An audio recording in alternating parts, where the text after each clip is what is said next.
Hi everyone, welcome back to another episode.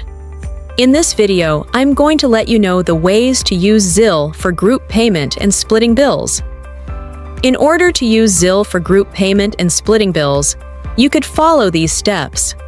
So first thing first, what you could do is log into your Zelle account, and when you're logged in, go to Pay and Transfer.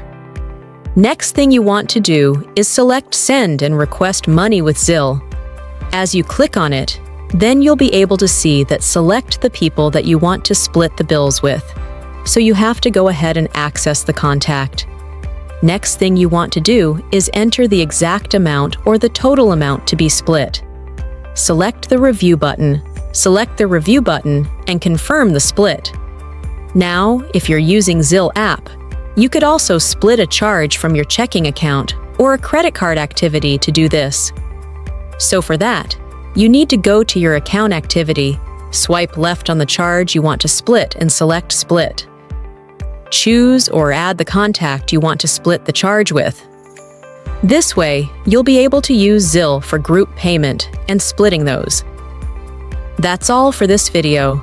I hope the video was helpful. Make sure to like, share, and subscribe to our channel.